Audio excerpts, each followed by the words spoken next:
everyone, welcome to Music Theory made easy peasy by सर्वप्रिया Kaur.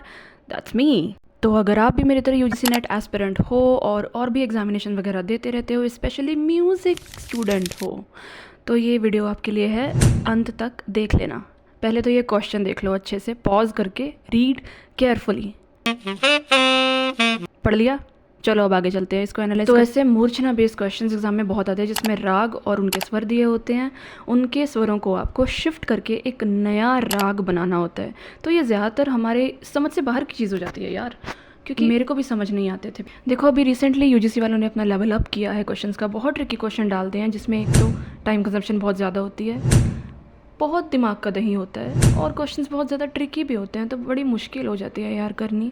But don't you worry children of God, मैं ये video तुम्हारे लिए ही लेके आई हूँ. मुझे कोई ऐसी वीडियो नहीं मिली तो मैंने सोचा मैं खुद ही बनाती हूँ ताकि सबकी हेल्प हो सके. तो टेंशन नहीं लेनी, क्योंकि मैं हूँ ना. मेरे बहुत सारे फ्रेंड्स म्यूज़िक का exam time to time attempt करते रहते हैं और उन सबको ऑलमोस्ट इस क्वेश्चन में दिक्कत आती है. इसलिए मैं इस वीडियो में आपके लिए स्टेप बाय स्टेप गाइड लेके आई हूँ. वो स्टेप्स फॉलो करोगे, आपका आंसर निकल आएगा, हमेशा सही निकलेगा. और दूसरा, PYQ प्रैक्टिस आपके लिए बहुत ज़्यादा ज़रूरी है. मैं यहाँ पे बहुत सारे PYQ लेके आई हूँ आपके लिए, तो पिछले क्वेश्चंस का पता रहेगा और आगे के लिए प्रैक्टिस हो सकेगी. फुल प्रूफ प्लान है भैया. तो देखो सबसे पहले क्वेश्चन एनालाइज कर लेते हैं. 2019 का ये क्वेश्चन है, दिसंबर का. इसका मतलब पहले आ चुका है. तो क्या चाहिए हमें? सबसे पहले राग की नॉलेज. देखो राग तो हमारे टिप्स पे होने चाहिए भाई, इसमें कोई कोताही नहीं. यूजीसी नेट संगीत के सिलेबस में जितने भी राग हैं वो सारे आपको टिप्स पे होने चाहिए. राग को इजी वे में लर्न करने के लिए भी मैं वीडियो ले आऊँगी और बहुत सारी वीडियोस ले आऊँगी. इस वीडियो पे आप लाइक और सब्सक्राइब कर देना. तो राग में कौन सा स्वर कहाँ आता है, कोमल है, जाति कौन सी है, औडव है या षाडव है. राग नहीं आते होंगे तो कैसे कर पाओगे एग्ज़ाम यार. आगे हमें चाहिए हारमोनियम नोट्स. देखो इसका मतलब है कि हारमोनियम पे सा के बाद क्या आता है, रे के बाद क्या आता है, कोमल आता है या शुद्ध आता है. ये सारे तीनों सप्तकों के स्वरों की आपको अच्छे से नॉलेज होनी चाहिए, तभी नोट शिफ्टिंग एफिशिएंटली कर पाओगे ना यार. तो आगे है ऑक्टेव. ऑक्टेव मतलब सप्तक. सप्तक क्वेश्चन में भी पूछा हुआ है उन्होंने. तो देखो तीनों सप्तकों, मंद्र, मध्य और तार, तीनों सप्तकों की अच्छे से नॉलेज होनी चाहिए.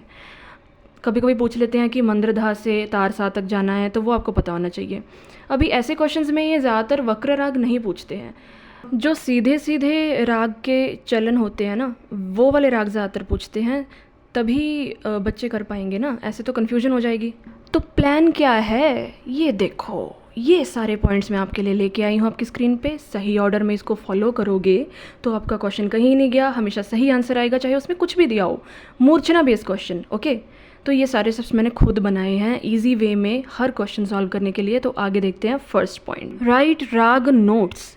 जो क्वेश्चन में हमें राग दिया हुआ है ना, उसके हमने स्वर लिख लेने हैं पहले, ठीक है. तो क्वेश्चन में हमने दिया हुआ है हंस ध्वनि, बहुत खूबसूरत कर्नाटक राग है, औडव जाति का ये राग है. तो अवरोह लिख लेंगे सबसे पहले, और अवरोह पूछा है तो अवरोह लिख देंगे. वैसे क्वेश्चन में हमें अवरोह पूछा हुआ है तो हम अवरोह से ही क्वेश्चन सॉल्व करने की कोशिश करेंगे. इन्हीं स्वरों में से कोई एक आध स्वर होगा जो हमें आगे या पीछे लेके जाना है. तो देखते हैं आगे क्या करना है. हारमोनियम बनाएंगे. ये मेरा फेवरेट पार्ट है. देखो it might sound weird, but जो चीज़ हम विजुअली आंखों से देख के सीख सकते हैं ना, और किसी मेथड से वो बात नहीं बनती है. तो unless you're a musical genius Jacob Collier और something, just draw a damn piano on your notebook. वो लोग एग्ज़ाम में रफ शीट देते हैं ना, यही सब करने को देते हैं. कूल लगोगे, बना के देखो. तो मेरी आर्ट क्लास में आपका स्वागत है. सबसे पहले हम एक डब्बा बनाएंगे. डब्बा नहीं मतलब घर बनाएंगे. दूसरा घर, ये मैं सी शार्प वाला जो सप्तक होता है ना, वो बनाना सिखा रही हूँ. पहला काला. तो ऐसे करके पहले 2 घर बनाएंगे, 3 घर बनाएंगे. अभी ये यहाँ पे 2 घर और बना देंगे, ठीक है. अभी इसके बाद क्या करेंगे, घरों से निकलने वाली गलियाँ बनाएंगे. एक गली, दूसरी गली, सबके नीचे ऐसे लकीर खींच देंगे. ये देखो अभी बन गई ना. तो यहाँ पे साइड पे भी एक गली, इसको क्लोज़ करने के लिए मोहल्ले को, तो नीचे से जॉइन कर देंगे ताकि कोई और अंदर ना आ सके, और ऊपर से भी जॉइन कर देंगे. अभी बीच में भी 2 गलियाँ बनानी बाकी हैं, एक यहाँ पे और दूसरी यहाँ पे. अरे दोबारा बनाएंगे. हाँ, नाउ वी आर टॉकिंग. तो अभी ये हमारा बन गया हारमोनियम। तो थर्ड पॉइंट पे मूव ऑन कर लेते हैं, लेबल नोट्स ऑन हारमोनियम। हंस ध्वनि के स्वर जो हमने पिछली स्लाइड में लिखे थे वो यहाँ पे हम हारमोनियम पे लेबल कर देंगे। यहाँ से स्टार्ट करेंगे, सा रे गा पा नी सा। ये स्वर जो हैं हमारे हंस ध्वनि के हो गए, लेबल कर लिए। हारमोनियम की कीज़ को आप आगे या पीछे अपने कन्वीनियंस के हिसाब से एक्सटेंड कर सकते हो, क्वेश्चन में जैसे पूछा है वैसे ही, ठीक है। आगे देखते हैं, write the shifted note as mentioned in question. तो क्वेश्चन में हमें पूछा हुआ है तार सप्तक के ऋषभ को सा मानना है, तो वही हम यहाँ पे करेंगे। तार सप्तक का ऋषभ कौन सा है, ऋषभ मतलब रे, ठीक है। तार सप्तक का ऋषभ है ये वाला, देख रहे हो। तो इसी को हमने अब सा मानना है, पिछले नोट सब भूल जाओ। इसी के हिसाब से हमने अब नया सप्तक बनाना है, जो होगा हमारा नया आंसर। हाँ जी, फिफ्थ पॉइंट आ गया जी, काउंट द डिस्टेंस। जो हमने स्वर लेबल करे हैं अब इनमें डिस्टेंस काउंट करेंगे। पीछे से शुरू करेंगे क्योंकि अवरोह वाला क्वेश्चन है। रे और सा में कितने नोट्स का डिफरेंस है, 1 2, तो यहाँ पे 2 लिख देंगे। देखो एक बात ध्यान रखनी है, रे को नहीं गिनना। रे के बाद वाला जो सा तक लैंड करे हैं ना, तो लैंडिंग नोट बीच में लेना है। जैसे सा और नी में डिफरेंस है एक स्वर का, तो नी को हमने काउंट करा है। ऐसे ही हम सारे स्वर जो है ना, इन सब के डिस्टेंस काउंट कर लेंगे। पॉज कर लेना वीडियो, अच्छे से देख लेना कैसे काउंट करा है, ठीक है। आगे चलते हैं, next last point, right new notes. तो ये जो पार्ट है ना, ये बड़ा ट्रिकी है, तो अच्छे से देख लेना। तो अभी जो हमने नोट्स काउंट किए थे वो हम यहाँ पे ऊपर लिख देते हैं, 2 1 4 3 2 ये नंबर है। तो इसी नंबर के हिसाब से हमने नोट्स काउंट कर करके अवरोह करना है, ठीक है। तो अभी जो हमारा ये पिछले स्वर हैं इन सबको भूल जाओ, बाय।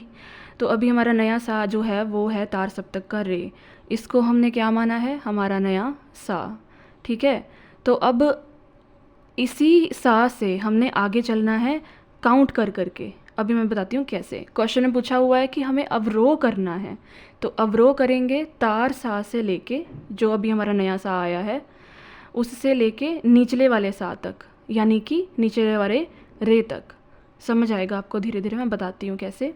तो यहाँ से हम काउंट करना स्टार्ट करेंगे 1 2, ये हमारा कोमल नहीं आ जाएगा।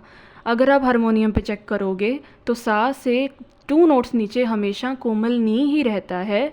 तो यही हमारा जो है द ट्रिकी पार्ट जिसको हम बोल रहे थे, यही है वो, ठीक है। तो ऐसे ही हम सारे नोट्स को धीरे धीरे काउंट करते हैं, देखते हैं हमारा नया सप्तक कौन सा आता है। नी से लेके जाएंगे 1, तो धा, शुद्ध धा, कोमलने के बाद शुद्ध धा ही आता है, ठीक है। अभी धा से हम 4 नोट्स नीचे जाएंगे, देखते हैं 1 2 3 एंड 4। तो यहाँ का क्या आया, माँ, यहाँ पे मध्यम होता है, आप चाहे हारमोनियम चेक कर लेना। तो माँ से नीचे जाएंगे 3 नोट्स रे, और फिर आगे जाएंगे 2 नोट्स 1 2, ये हमारा आ गया सा। तो that's it guys, I mean यही है हमारा सारा जो जिसको हम बोल रहे थे बहुत ज़्यादा ट्रिकी है भाई, बहुत ज़्यादा ब्रेन कंजम्पशन होती है। ये जो हमारे स्टेप्स हैं ना, इनको आप फॉलो करोगे तो आप अच्छे से आपका जो आंसर है वो आ जाएगा। तो अभी आंसर जो है हमारा क्वेश्चन का वो क्या आ जाएगा, ए, ठीक है। खुद नोटबुक लेके पॉज कर करके वीडियो अच्छे से देखोगे, खुद सॉल्व करोगे तो आंसर आ जाएगा, क्यों नहीं आएगा। बहुत सबसे इजी मेथड है ये, ठीक है। तो ये अवरोह वाला क्वेश्चन था, हम एक अरोह वाला भी देख लेते हैं। ये भी PYQ जून 29 है, ध्यान देना। पॉज करके क्वेश्चन अच्छे से पढ़ लेना जैसे पिछला पढ़ा था, और वही स्टेप्स हम इस पर भी फॉलो करेंगे। चलिए देखते हैं कैसे। ये सारे स्टेप्स हमने लिख लिए हैं, यू नो द ड्रिल। काफ़ी राग है, सारे नोट्स लेबल कर लिए हैं, तो write raga notes check, draw harmonium वो भी check, label notes on harmonium वो भी कर लिए। अभी शिफ्टेड नोट देखो कौन सा है, ऋषभ को षडज मानना है, ऋषभ मतलब रे, और हमारा नया षडज जो हो जाएगा वो हो जाएगा रे, ठीक है। तो अभी काउंट द डिस्टेंस, तो आगे डिस्टेंस काउंट करते हैं। रे से स्टार्ट करना है डिस्टेंस काउंट करना, जो स्वर दिया है आगे देखते हैं। तो यहाँ से डिस्टेंस काउंट करना स्टार्ट कर देंगे 1, रे और गा में कोई डिस्टेंस नहीं है तो 1 हो जाएगा, आगे 2 हो जाएंगे। और ये सारे पॉज करके देख लेना, वीडियो बहुत लंबी हो जाएगी तो अच्छे से देख लेना कैसे काउंट करे हैं। तो अभी जो ये नोट्स काउंट करे हैं इनका नंबर हमारे पास आ चुका है। तो अभी ये जो नया साम आना है ना, अभी यहाँ से हम स्टार्ट करेंगे काउंटिंग करनी, ठीक है। अभी एक स्वर नीचे जाएंगे तो रे कोमल आएगा, रे कोमल से 2 स्वर नीचे जाएंगे तो हमारे पास क्या आ जाएगा, यस गा कोमल। गा कोमल से 2 नोट नीचे जाएंगे तो माँ आ जाएगा, माँ से 2 नोट और नीचे जाएंगे तो पा आ जाएगा, पा से अब 1 नोट नीचे जाना है जो कि होता है धा कोमल। यस, धा कोमल से अब 2 नोट और नीचे जाना है तो वो आ जाएगा हमारे पास कोमल नी। तो अभी देखो स्टूडेंट्स, देख के ही पता चल रहा है, म्यूज़िक स्टूडेंट्स हो आप, कि ये कौन सा राग है सबसे आसान, भैरवी। तो ये आपका आंसर जो है क्वेश्चन का भैरवी आ जाएगा। ठीक है, इजी था ना। तो अभी ऐसे तो मैं तुम्हें जाने नहीं दूंगी, ठीक है ना। अगर प्रैक्टिस खुद नहीं करोगे तो फिर आगे कैसे बढ़ोगे। तो इसीलिए मैं आपके लिए और PYQ लेके आई हूँ। ये दोनों पॉज करके अच्छे से पढ़ लेना, देख लेना, सॉल्व करके कमेंट कर देना आंसर इनका। अगर कुछ समझ नहीं आया तो आगे पूछ लेना, मैं कमेंट चेक करती रहूँगी और आपको बताती रहूँगी कि आगे क्या करना है क्या नहीं। ठीक है, कोई प्रॉब्लम हुई तो पूछ लेना। लाइक और सब्सक्राइब कर देना वीडियो को। लाइक्स बढ़ेंगे, सब्सक्राइबर्स बढ़ेंगे तो मैं आगे भी जो दिक्कतें आती रहेंगी वीडियोस बनाती रहूँगी, क्योंकि प्रॉब्लम्स तो बढ़ती रहती हैं यार। लेवल अप होता जा रहा है तो दिक्कतें आती रहेंगी। तो मैं वीडियोस तुम्हें बता देना कि अगली वीडियो में कौन से टॉपिक पे बनाऊँ। तो अभी के लिए बाय।